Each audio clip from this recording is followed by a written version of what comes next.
dosar todas as substâncias existentes na face da Terra no seu exame de sangue sem você ter um quadro clínico compatível com aquele pedido, não significa que fulano é um determinado bom profissional.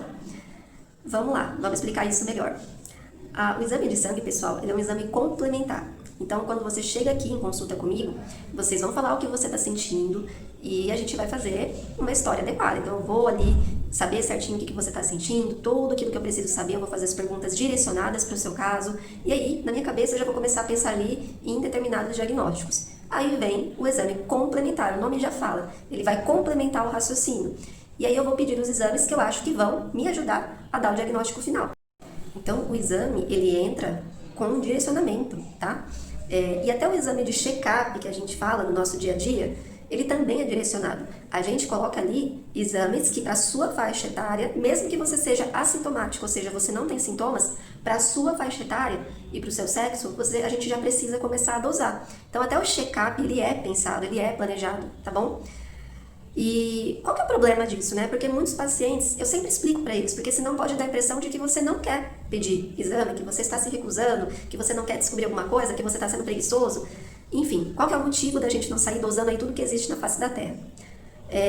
Muitas substâncias, pessoal, principalmente dessas que mais falam nesses vídeos da internet, são substâncias que podem dar falso positivo.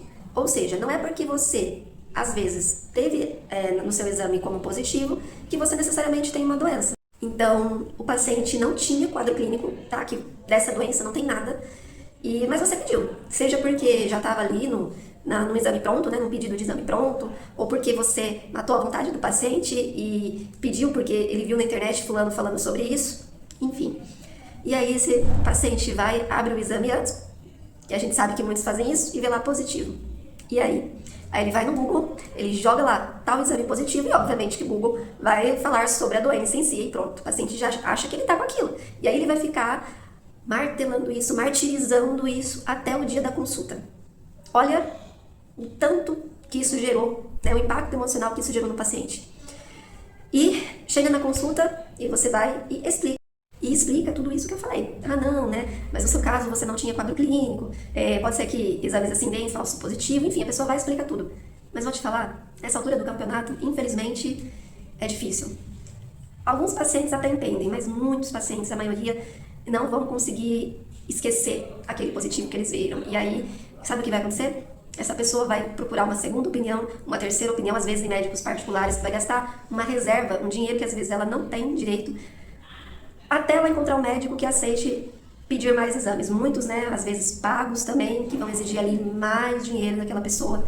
E é isso que acontece na prática. É uma perda de dinheiro e de saúde mental consecutiva. Porque a pessoa ela só vai, muitas vezes, se sentir em paz a partir do momento que ela, né, realmente fez ali diversos exames, vasculhou tudo que tinha para vasculhar realmente, até ela começar a dar ali, vamos falar assim, começar a aceitar que realmente aquilo possa ser verdade, de que é um falso positivo. Mas até isso acontecer, já foram ali muitos exames, muitas consultas e muitos dias, né, de ansiedade, de preocupação. Então, isso acontece, pessoal, né? E tudo isso poderia ser evitado se logo na primeira consulta o médico já falar, olha, esse tipo de exame que você está me pedindo não é um exame de check-up. Esse tipo de exame a gente só pede quando o paciente já tem ali um quadro clínico específico para aquela substância. Mas aí é que tá. Nessa primeira consulta, né, em que o paciente ele solicita esse exame para você como médico, médica, ou até qualquer outro profissional da saúde que possa solicitar exames também, vai de você explicar para o paciente isso. E eu sei que leva tempo, eu sei que não é sempre que é possível fazer isso da forma que a gente gostaria, né? Às vezes a gente gostaria de dar uma aula disso, né? Eu pelo menos tenho essa vontade, eu gosto muito de explicar. Então a minha vontade às vezes é abrir ali um vídeo, abrir ali um artigo científico, mostrar tudo pro paciente, falar, olha só como é verdade o que eu tô te falando, né? Mas a gente sabe que não é assim que dá, né, na prática. Então a gente tem que resumir, e muitos dias são muito corridos. Mas a gente precisa, não é nem gastar, a gente precisa investir um tempo nessa explicação. Porque é a partir daí que o paciente vai entender a sua conduta de não solicitar aquele exame, né? Logicamente que ele tem direito, se ele quiser, a ir em outro profissional e solicitar esse exame, ou alguns vão até, sem médico pedir, às vezes vai no particular e, né, acaba pedindo exame, isso acontece. Mas aí foi ele que decidiu isso, né? Não foi você que colaborou com uma prática que a gente sabe que é equivocada e que causa ali uma bola de neve. Muitos médicos, isso eu explico até para o paciente, eu falo para ele, é muito mais fácil o médico sair solicitando ali todos os exames que você pede do que o médico parar, tirar um tempo para conversar com você e te explicar. É muito mais fácil a gente só fazer ali o que vocês estão pedindo ali, né, sem desgaste mental. Mas isso não é o certo. O certo é parar e ali investir um tempo em te explicar. É aquilo que eu falo, gente. Ó, um bom médico, ele não vai fazer só o que você deseja.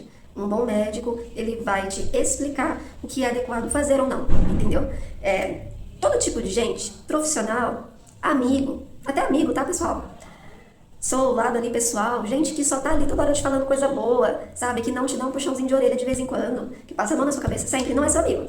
Profissional, a mesma coisa. Bom profissional é aquele que de vez em quando vai te dar um puxãozinho de orelha, mas tem ali um motivo, tem uma explicação. É porque ele se importa com você, é porque ele quer te ver bem, saudável, tanto fisicamente quanto mentalmente.